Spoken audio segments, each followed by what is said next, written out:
الحمد لله رب العالمين والصلاة والسلام على خاتم النبيين أما بعد فأعوذ بالله من الشيطان الرجيم بسم الله الرحمن الرحيم. Mes chers frères en islam, répétez après moi. As-salatu was-salamu alayka ya Rasulallah wa ala alika wa ashabika ya Habiballah. As-salatu was-salamu alayka ya Nabiyallah wa ala alika wa ashabika ya Nurallah. Nawaitu sunnat al-i'tikaf. J'ai fait l'intention de la retraite spirituelle en étant dans la mosquée. Mes chers frères en islam, il y a beaucoup de bienfaits à réciter les salats sur le noble et bien-aimé prophète sallallahu ta'ala alayhi wa sallam. En effet, Allah Azza wa Jal dit dans Surat Al-Ahzab, verset 56, Inna Allah wa malaikatahu yusalluna ala nabi Ya ayyuhalladhina amanu sallu alayhi wa sallimu taslima Allahumma salli ala sayyidina maulana Muhammadin wa barik wa salli alayhi salatu wa salaman alayka ya sayyidi ya Rasulallah. Traduction de Kanzul Iman. Certes, Allah et ses anges envoient les bénédictions sur ce prophète révélateur de l'invisible. Aux croyants, vous aussi, envoyez les bénédictions et les salutations en abondance sur lui. Sayyidina Abdul Aziz Dabbar, rahmatullahi ta'ala alayh, il dit, les anges qui sont autour du paradis, ils envoient continuellement les salats sur le bien-aimé prophète sallallahu ta'ala alayhi wa sallam. Grâce à la bénédiction de leur salawat, le paradis continue de s'étendre, il s'agrandit. Ni les anges sont insouciants d'envoyer la salat sur le prophète, et ni le paradis arrête ainsi de s'étendre davantage. Subhanallah. Un poète il dit bénédiction sur lui encore et encore, bénédiction répétée et innombrable, d'innombrables et innombrables salutations, énormément et énormément de bénédictions. Avec amour, avec respect, avec honneur pour le bien-aimé prophète sallallahu ta'ala alayhi wa sallam, récitons la salat sur lui. Sallu ala al-habib sallallahu ta'ala ala Muhammad sallallahu alayhi wa sallam. Mes chers frères en islam, avant d'écouter le discours de ce vendredi, essayons de faire quelques bonnes intentions, car le prophète, le bien-aimé prophète sallallahu ta'ala alayhi wa sallam a dit innamal a'malu binniyat, c'est-à-dire les actions ne valent que par leurs intentions. De ce fait, essayons de faire les bonnes intentions, qu'avant d'écouter les discours d'aujourd'hui, Inch'Allah, on va essayer d'apprendre la science religieuse. On va essayer d'apprendre la science religieuse, on va essayer de la mettre en pratique. On va essayer d'écouter attentivement les discours du début à la fin. On va essayer d'éviter de regarder à droite à gauche ou de discuter ou de jouer avec son doigt, avec ses affaires ou par terre sur le tapis, etc. pour éviter de perdre les barakas de ce discours. Allah Azza wa Jal, mes chers frères, il dit dans le Saint-Coran إن عدة الشهور عند الله 12 شهرا في كتاب الله يوم خلق السماوات والأرض منها 4 حرم ذلك الدين القيوم فلا تظلموا فيهن أنفسكم صدق الله العظيم وصدق رسوله النبي الكريم. Mes chers frères en islam, la nouvelle année islamique est sur le point de commencer. Dans quelques jours, Inch'Allah al-Karim, et selon les prévisions, peut-être dès mardi soir, la nouvelle lune du mois de Muharram al-Haram sera visible. Alhamdulillah, le mois de Muharram, mes chers frères, est un mois très béni. Il est rapporté que ce mois a également été appelé Shahrullah, c'est-à-dire le mois d'Allah Azza wa Jal. Il est rapporté dans un hadith sacré, une fois, une personne s'est présentée dans la cour bénie du bien-aimé prophète sallallahu ta'ala alayhi wa sallam et a dit Ya Rasulallah, ô messager d'Allah sallallahu ta'ala alayhi wa sallam, en dehors du Ramadan, en dehors du mois de Ramadan, quel mois devrais-je jeûner? Le bien-aimé prophète sallallahu ta'ala alayhi wa sallam, il répondit si vous devez jeûner pendant un mois en dehors du Ramadan, en dehors du mois de Ramadan, alors observez les jeûnes de Muharram, car c'est le mois d'Allah Azza wa Jal. Il est également dit dans un hadith sacré أفضل الصيام بعد الرمضان شهر الله المحرم. C'est-à-dire, après le Ramadan, après le mois de Ramadan, les meilleurs jeûnes sont ceux du mois de Muharram, qui est le mois d'Allah Azza wa Jal. Et il est également rapporté, un jeûne de Muharram équivaut à 30 jeûnes. Subhanallah. Mes chers frères en islam, en réalité, le mois de Muharram est très béni. Cependant, le 10 Muharram, que l'on appelle aussi le jour de Ashura. Comment est-ce qu'on l'appelle? Le jour de Ashura. Le 10 Muharram, auquel on se souvient de ce nom, le 10 Muharram, ça signifie, on parle du jour de Ashura.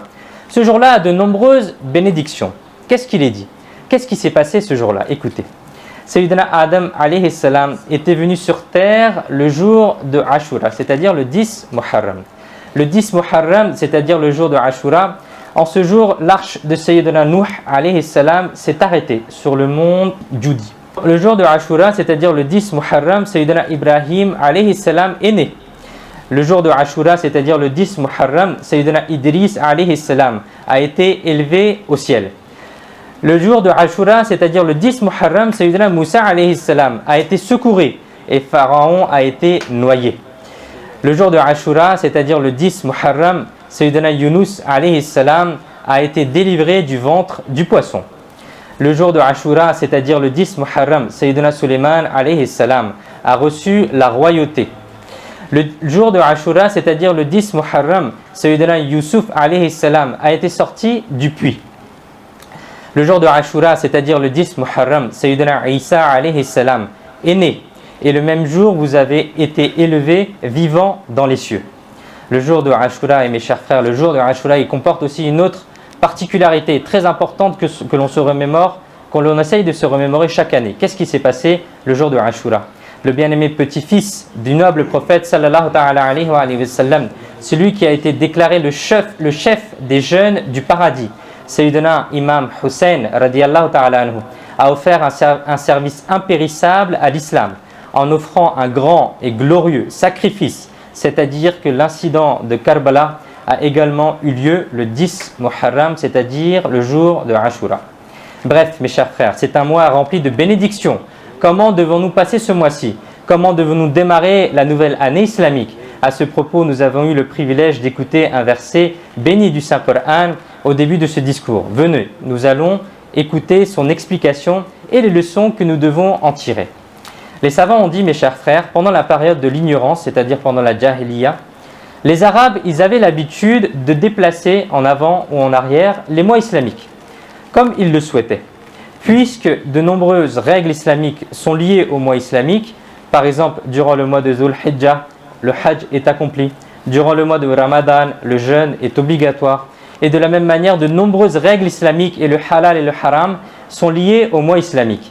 Si on déplace les mois en avant ou en arrière, alors beaucoup de règles islamiques seront modifiées.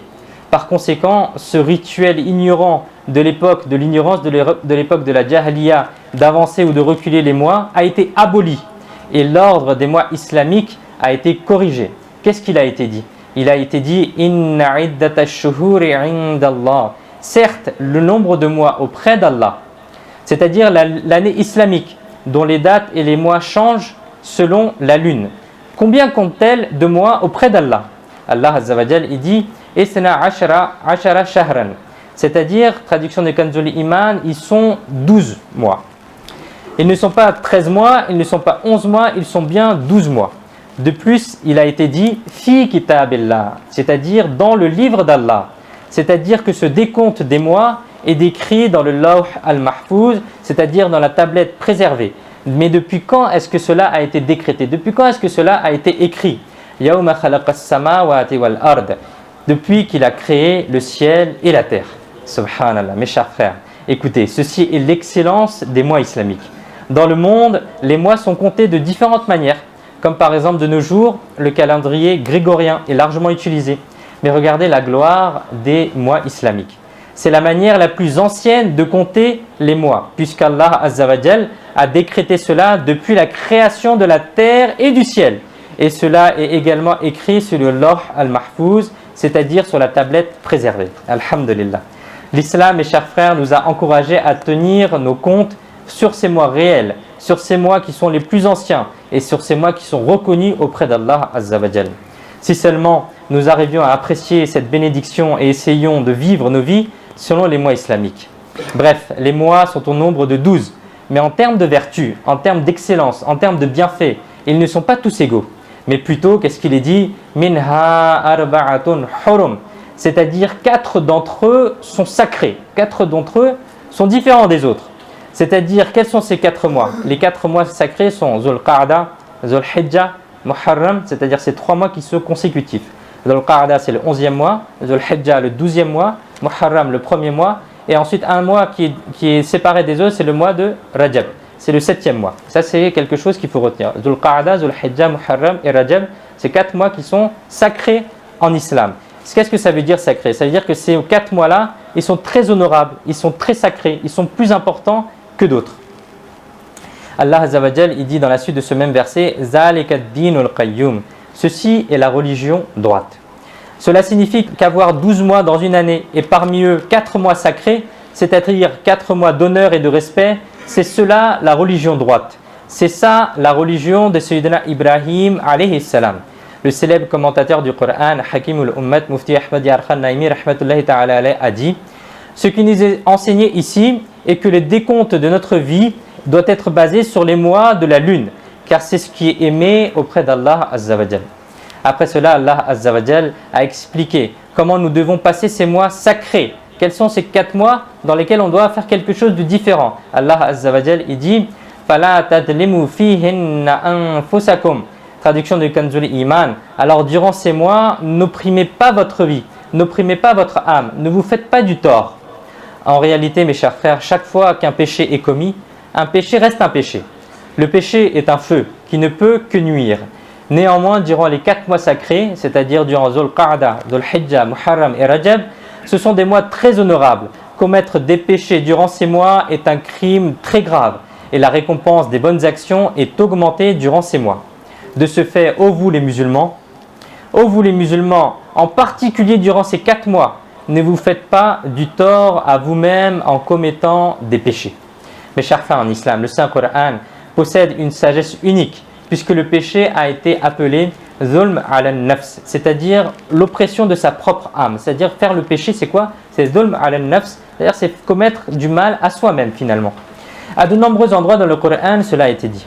Cela nous enseigne que bien que le pécheur pense parfois qu'il est malin, parfois il se dit en trompant les autres, en diminuant la mesure ou le poids de ce qu'il vend, en mentant ou en jurant mensongèrement, en amassant des richesses, il se considère comme intelligent.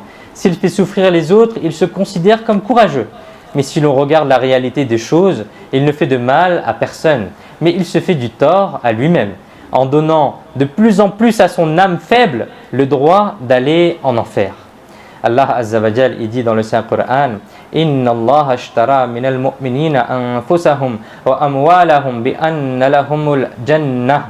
Traduction de Kanzul Iman: certes, Allah a acheté aux musulmans leur richesse et leur vie dans cet échange qu'il y a pour eux le paradis. Dans cet échange, il y a quoi ? Il y a le paradis.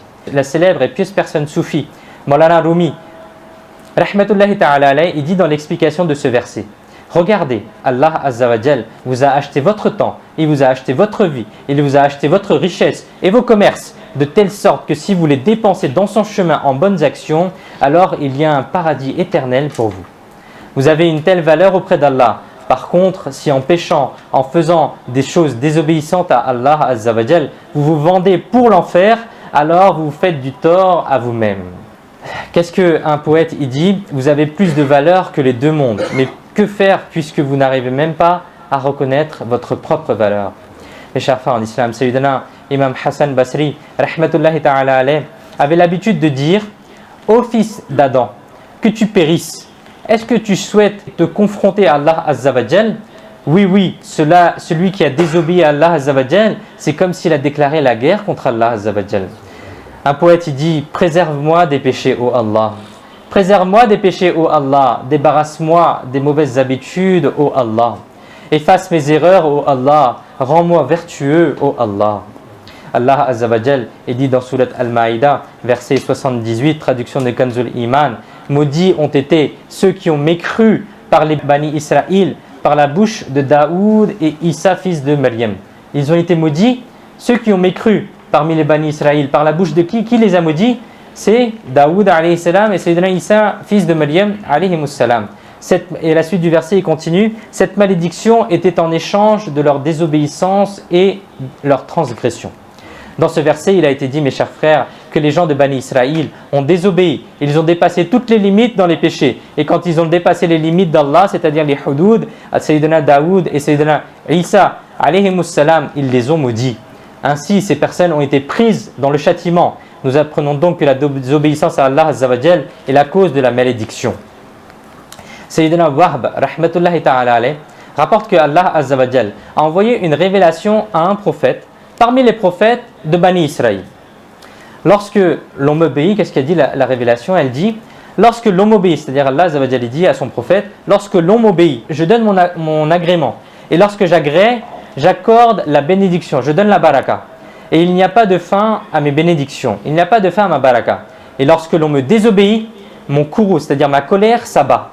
Et lorsque mon courroux, c'est-à-dire ma colère, s'abat, je maudis. Et ma malédiction atteint 7 générations. 7 générations, elle atteint cette malédiction. Allahu Akbar. Un poète il dit, si tu te mets en colère, je serai détruit. Si tu te mets en colère, ô Allah, je serai détruit. Hélas, je brûlerai dans le feu de l'enfer, ô Seigneur. Pardonne et agrée-moi pour toujours. Si tu m'accordes ta grâce, je resterai au paradis, ô Seigneur. Mes chers frères, hélas, ceux qui désobéissent à Allah Azza wa Jal, ceux qui persistent dans leurs péchés et qui inventent diverses excuses pour que leurs péchés soient bien vus, ceux qui disent que l'usure est un profit, ceux qui disent que les choses indécentes sont une avancée vers la modernité, ceux qui disent que la nudité c'est de la mode, ces personnes ignorantes doivent réfléchir. À qui désobéissez-vous? Aujourd'hui, en prononçant des paroles trompeuses, en utilisant sa langue d'une mauvaise manière, en donnant un autre nom au péché, en disant des mots réconfortants en apparence pour le cœur, même si on arrive à transformer des mauvaises actions en bonnes actions aux yeux des gens, est-ce que l'on ne sera pas présenté à Allah Azza wa Jal? Même si on invente des excuses pour nos péchés, non mais je dois travailler, non mais j'ai ça à faire, non mais ça je vais faire après, etc. Même si on fait des excuses pour soi et on essaie de se dire que c'est pas grave si je fais des péchés, mais un jour on va tous être présentés auprès d'Allah Azza wa Jal. Est-ce que nos excuses elles vont fonctionner à ce moment-là? Réfléchissons à cela. Allah Azza wa Jal, le Jabbar et le Qahhar, à qui l'on désobéit, ne nous voit-il pas? Est-ce que les anges chargés d'écrire les actions des gens n'écrivent pas nos actions? Si oui, alors à quoi servent ces paroles trompeuses? Un péché reste un péché après tout, mes chers frères. La conséquence du péché est toujours horrible. Allah Azza wa Jal dit dans Surat Bani Israël, verset 17, traduction de Kanzul Iman, et beaucoup de générations nous avons détruit après Nuh. Et à beaucoup de générations nous avons détruit après Nuh. Et votre Seigneur est suffisant, informé des péchés de ses serviteurs tout voyants.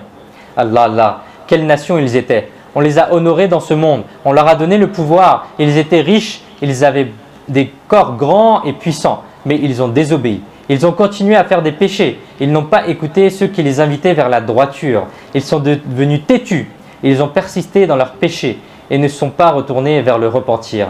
Finalement, le courroux, c'est-à-dire la colère du Seigneur, le Qahhar, et s'est abattu sur eux, et même leurs noms et leurs traces ont été effacés de la surface de la terre. Ô vous les amoureux du messager, ô vous les amoureux du prophète, ceci est la grâce d'Allah Azza wa Jal et la bénédiction de notre noble et bien-aimé prophète sallallahu ta'ala alayhi wa sallam, que par l'entremise de son bien-aimé prophète sallallahu ta'ala alayhi wa sallam, Allah Azza wa Jal ne déshonore pas votre ummah. D'ailleurs, nous qui sommes la ummah du prophète sallallahu alayhi wa sallam, Allah Azza wa Jal ne nous déshonore pas. Comment ça se fait? Même si nous commettons le péché, nous ne subissons pas de châtiment collectif comme les nations précédentes.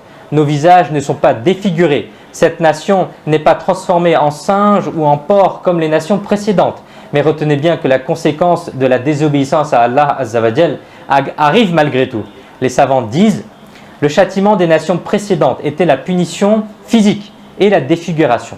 C'est-à-dire que les nations précédentes, lorsqu'elles désobéissaient, elles étaient enfoncées dans le sol en guise de châtiment physique et leur visage était défiguré. Certains devenaient des singes, certains devenaient des porcs. Mais le châtiment de cette communauté est la mutilation spirituelle.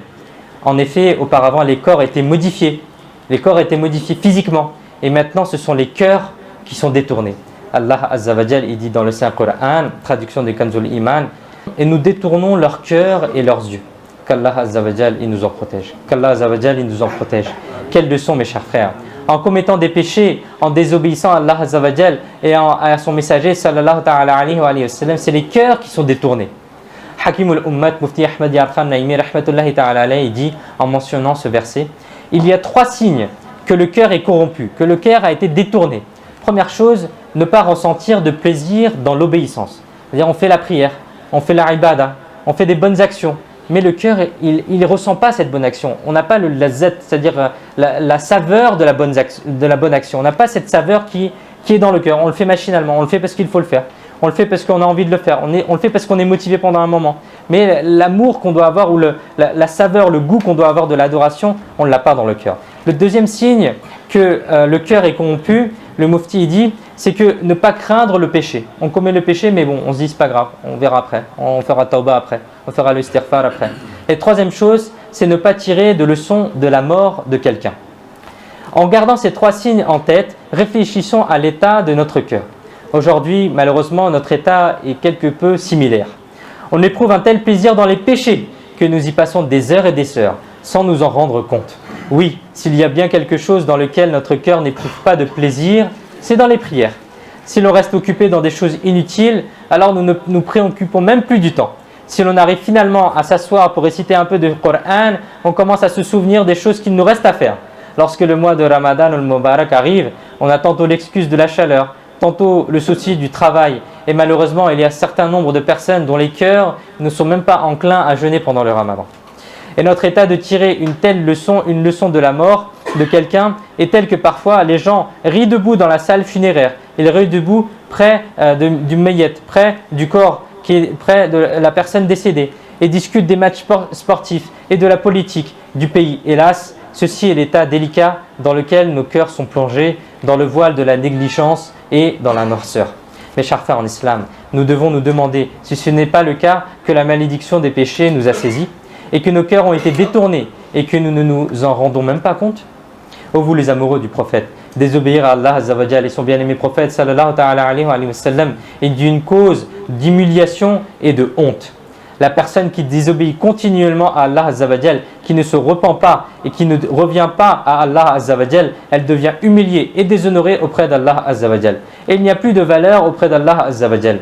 Et celui qui devient humilié et déshonoré auprès d'Allah Azza wa Jal et qui n'a plus aucune valeur auprès d'Allah Azza wa Jal, il n'a plus de respect nulle part. Il est dit dans Surat Al-Hajj, verset 18, traduction de Kanzul Iman, et c'est celui qu'Allah Azza wa Jal humilie, il n'y a personne pour l'honorer. Il est dit dans le tafsir Silatul Jinan à propos de ce verset, on apprend ici que l'honneur et la renommée ne sont pas l'héritage d'une nation ou d'un individu. Si une personne se permet de faire des mauvaises choses, si elle remplit son livre des actions avec des péchés, si son caractère est souillé par la désobéissance, malgré cela, elle pourra vivre avec respect? Non, non, non. Mes chers frères, ce n'est pas comme cela. Mais celui qui, par sa moralité et son caractère, par ses bonnes actions, par sa gentillesse et sa compassion, prouve qu'il mérite l'honneur, alors Allah Azza wa Jal lui accordera l'honneur. Et celui qui se livre à la désobéissance, il est jeté dans le profond puits de l'humiliation. Sayyidina Jubair ibn Nufair, rahmatullahi ta'ala alayhi, a dit, lorsque les musulmans ont conquis Chypre, j'ai vu que le compagnon du prophète, Sayyidina Abu Darda, radiyallahu ta'ala anhu, il était assis tout seul et il pleurait. Je me suis présenté à vous et j'ai dit, mon cher, aujourd'hui Allah Azza wa Jal a donné la victoire aux musulmans sur les kuffars. C'est-à-dire qu'aujourd'hui est un jour de joie. Et vous versez des larmes. Sayyidina Abu Darda, le compagnon du prophète, radiyallahu ta'ala anhu, a dit, ô Jubair, réfléchissez. Celui qui désobéit à Allah Azza wa Jal, à quel point il devient déshonoré auprès de son Seigneur. Les habitants de Chypre étaient puissants, ils étaient respectés, mais ils ont abandonné les commandements d'Allah Azza wa Jal. Ils ont désobéi à leur Seigneur et ils en sont arrivés là. C'est-à-dire qu'aujourd'hui, ils ont été vaincus, ils ont été humiliés et ils ont été déshonorés. Mes chers frères en islam, nous apprenons que l'honneur se trouve uniquement et exclusivement dans l'obéissance à Allah Azza wa Jal. Celui qui désobéit à Allah Azza wa Jal finira par être humilié et déshonoré. La mère de tous les musulmans, Sayyidatuna Aïcha Siddiqa radiyallahu ta'ala anha, a écrit une fois une lettre pleine de bons conseils. Et elle y a dit, certes, la personne qui désobéit à Allah Azza wa Jal, pour le punir, les gens qui le louaient auparavant commence à dire du mal de cette personne. C'est-à-dire que l'un des châtiments que la personne elle reçoit, l'une des mauvaises choses qu'elle reçoit dans ce monde, c'est-à-dire si elle commence à désobéir, les gens qui disaient du bien d'elle, ces mêmes gens-là, ils commencent à dire du mal de cette personne. Et Sayyidina Imam Hassan Basri rahmatullahi ta'ala alayhi a dit, lorsqu'une personne fait une bonne action, cette bonne action devient une lumière dans son cœur, ça devient un nour dans son cœur et ça devient une force pour son corps. Et lorsqu'une personne commet un péché, ce péché obscurcit son cœur et affaiblit son corps. Allah, Allah. Mes chers frères en islam, Allah Azza wa Jal dit dans le Saint-Coran, Surat Ar-Rum, verset 41, traduction de Kanzul Iman, la discorde est apparue sur la terre et la mer à cause des mauvaises actions que les mains des gens ont faites, afin qu'ils goûtent la saveur de certains de leurs mauvaises actions. Peut-être s'abstiendront-ils. Allahu Akbar. Nous apprenons qu'en raison de la désobéissance à Allah Azza wa Jal et des péchés, la corruption apparaît sur terre, la famine se produit, les pluies s'arrêtent, les récoltes sont détruites, les épidémies se propagent et on ne sait pas combien d'autres types de corruption apparaissent sur terre. Sayyidina Mujahid rahmatullahi ta'ala alayhi a dit, lorsque la famine devient sévère, lorsque la famine, il n'y a plus rien à manger, à boire, ça devient sévère et que les pluies s'arrêtent, les animaux maudissent les désobéissants et ils disent, regardez ce qu'ils disent les animaux, cette famine est due au péché de l'homme. Allahu Akbar. Oh vous les amoureux du prophète, réfléchissons un instant. Qu'est-ce qui peut être plus humiliant que cela? Alors que l'être humain a été créé en tant que ashraful makhluqat, c'est-à-dire la plus noble des créatures. Mais lorsqu'il commet un péché, lorsque sa désobéissance dépasse toutes les limites, alors les animaux qui sont d'un niveau beaucoup plus inférieur aux êtres humains, eux aussi se mettent à dire du mal de nous.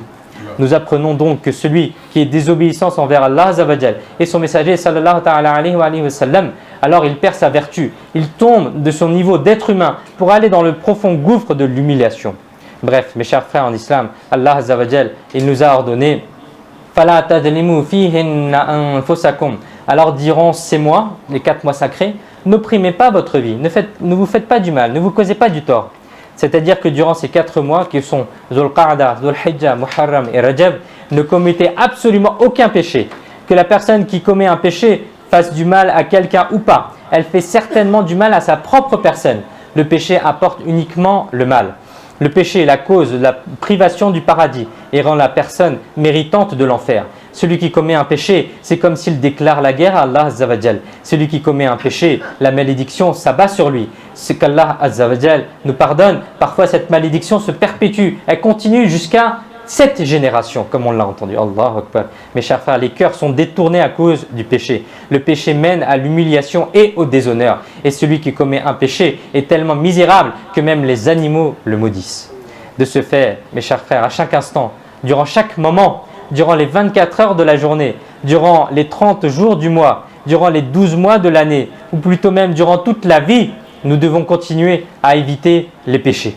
Cependant, durant les mois sacrés, mes chers frères, nous devons encore plus éviter les péchés, puisque le péché commis durant ces mois bénis n'est pas uniquement un péché, mais c'est aussi un manque de respect pour ces mois bénis. Les savants disent, Allah Azza wa Jal a fait du premier mois de l'année, c'est-à-dire Muharram, un mois sacré. Et il en a fait de même pour le dernier mois de l'année, le 12e mois de l'année, qui est Dhul Hijjah. Et il en a fait aussi un mois sacré. Et il a été ordonné d'éviter les péchés durant ces mois sacrés. Si nous arrivons à éviter les péchés durant ces 2 mois, alors Inch'Allah al-Karim, le début de l'année sera bon et la fin de l'année sera également bonne. Et par la bénédiction, par la baraka de cela, toute l'année s'écoulera remplie de bonnes actions si Allah Azza wa Jal le veut. C'est-à-dire que les savants disent qu'il faut faire attention au premier mois, surtout au premier et dernier mois de l'année, pour qu'ensuite on s'habitue et qu'on fasse des bonnes actions durant toute l'année. Il est dit dans un hadith sacré que le bien-aimé prophète sallallahu ta'ala alayhi wa sallam a dit dans Muharram al-Haram, il y a un jour durant lequel Allah Azza wa Jal a accepté le repentir d'une nation et acceptera également le repentir des autres nations.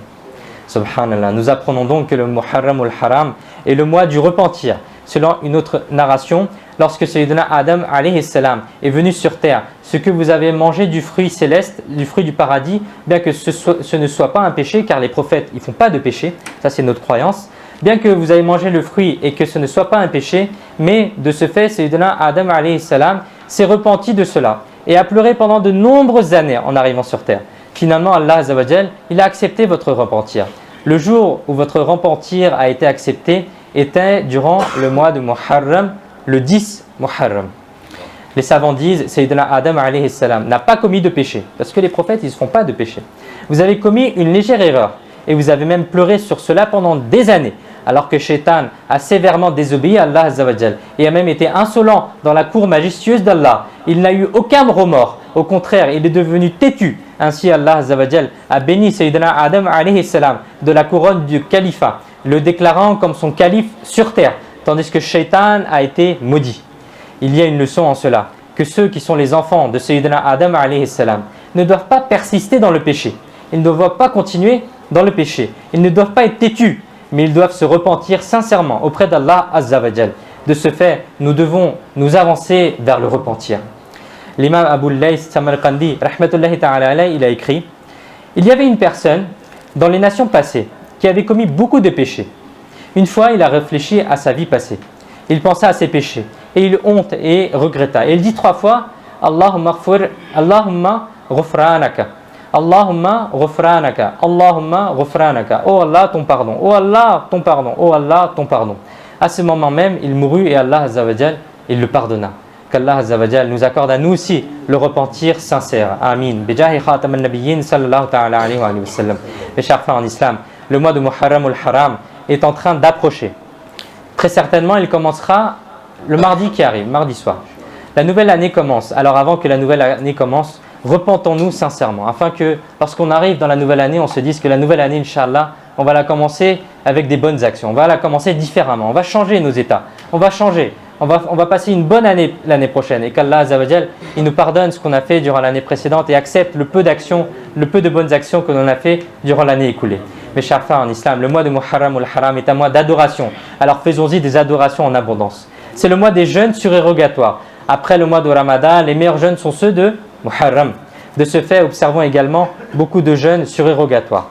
Observons au moins, si on n'a pas la possibilité, observons au moins le jeûne du 9 et 10 Muharram ou du 10 et 11 Muharram. 2 jours à jeûner, soit le 9 et 10, soit le 10 et le 11 Muharram. Puisque ces 2 jeûnes étaient obligatoires avant que le jeûne du Ramadan ne devienne obligatoire. C'est-à-dire avant que le mois de Ramadan il devienne obligatoire sur les musulmans, l'obligation c'était de jeûner ces 2 jours-là. Le mois de Muharram al-Haram nous rappelle en particulier les imminents martyrs de Karbala. De ce fait, pour leur envoyer des récompenses, c'est-à-dire ce qu'on appelle le Isa al-Sawab ou la Fatiha, essayons si possible de réciter une fois le Coran en entier, durant les 10 premiers jours. Et si cela n'est pas possible, alors récitons un petit peu de Coran, puisque la récitation du Coran était l'une des adorations préférées de l'imam Hussein radiyallahu ta'ala anhu, c'est-à-dire le petit-fils du bien-aimé prophète sallallahu ta'ala alayhi wa sallam. Après votre martyre, lorsque votre tête bénie a été élevée sur la lance, même à ce moment-là, la récitation du Coran pouvait se faire entendre de votre tête bénie.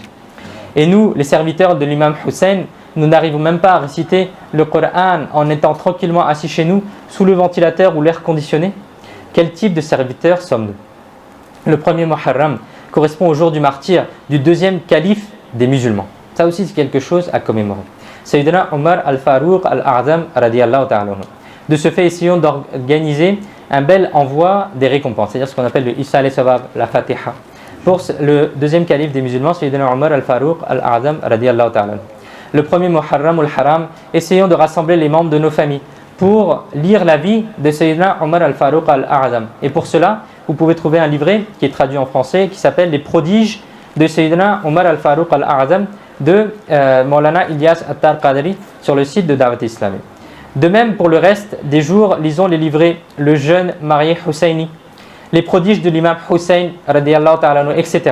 Selon les moyens, faisons aussi le niya, c'est-à-dire essayons de cuire ou de faire de la nourriture pour envoyer la récompense de cette action aux martyrs de Karbala, Inch'Allah. Inch'Allah, Azawajal, on obtiendra beaucoup de bénédictions grâce à cela. En plus de cela, Muharram al-Haram comporte de nombreuses autres adorations surérogatoires. Et il est bien également de les faire. Un acte que l'on peut faire aussi, qui a été donné par Amir al-Sunnat, Maulana Ilyas Attar Qadri, les évites d'Ahmad Barakatuhum al-Aliyah, et que le premier Muharram al-Haram, écrivez ou faites écrire 130 fois Bismillahir Rahmanir Rahim et gardez-le avec vous. Ou portez-le après l'avoir fait plastifier et coudre dans un tissu ou du cuir. Ne portez pas d'amulette, c'est-à-dire de ta'viz, de n'importe quel type dans un étui en métal. Inch'Allah al-Karim, si on fait cela, tout le foyer sera protégé du mal durant toute la vie. C'est-à-dire le ta'wid, c'est pas quelque chose, l'amulette, c'est pas quelque chose d'interdit en islam, c'est pas quelque chose de réprouvé. C'est connu que les sahaba, lorsque leurs enfants, par exemple, ils étaient jeunes, ils n'étaient pas en âge de réciter le Coran, les sahaba, radiyallahu ta'ala anhum, ils faisaient porter des amulettes à leurs enfants, des amulettes où il y a écrit des choses sacrées, pour que Allah Azza wa Jalla, il donne la baraka à travers cela. C'est-à-dire qu'on croit, nous, que les intermédiaires sont autorisés en islam. On est autorisé, c'est pas quelque chose, c'est pas comme lorsqu'on prend un médicament, on se dit que c'est le médicament qui va nous guérir. Non, c'est pas les médicaments ou l'amulette qui va nous guérir, mais c'est Allah Azza wa Jalla qui va nous guérir. Mais par la baraka de certaines actions ou certaines choses, Allah Azza wa Jalla, il peut nous faciliter notre vie. Donc c'est ce qui est dit ici. Sallu ala al-habib, sallallahu ta'ala ala Muhammad, sallallahu alayhi wa alihi wa sallam. Pour terminer le discours, mes chers frères, qu'est-ce qui est correct? Durant le mois de Muharram, certaines personnes croient que l'on ne peut faire la Fatiha ou l'envoi des récompenses uniquement pour les gens, les martyrs de Karbala. Or la règle c'est quoi? C'est que durant le mois de Muharram, l'envoi des récompenses, c'est-à-dire la Fatiha, le Issa et Sawab qu'on appelle aussi, peut également être faite pour les prophètes, pour les saints, c'est-à-dire les Wali Allah et les autres musulmans. Mais certaines personnes, elles croient qu'on peut faire uniquement cela pour les grands martyrs de Karbala et qu'en dehors d'eux, on ne peut pas envoyer la récompense des bonnes actions à qui que ce soit. Ceci est complètement faux et c'est un mensonge sur la charia. Allah Hazrat l'imam Ahmad Raza Khan rahmatullahi ta'ala alayhi a écrit: durant Muharram et les autres mois, à tout instant, à n'importe quel moment, il est possible de faire le niyaz des prophètes, alayhimussalam, des awliya, rahimahullah, et faire la Fatiha pour chaque musulman est autorisé, même si c'est le 10 Muharram. Celui qui dit que c'est faux ment sur la charia. Qu'Allah Azza wa Jal, il nous accorde la capacité d'apprendre les règles islamiques correctes et de les suivre. Amin. Bijahi khatam al-nabiyyin sallallahu ta'ala alayhi wa alihi wa sallam. Mes chers frères en islam, Inch'Allah Azza wa Jal, avec le président de la mosquée et avec le comité de la mosquée, il y aura une série de conférences, rassemblement tout du 1er jusqu'au 10 Muharram, Inch'Allah.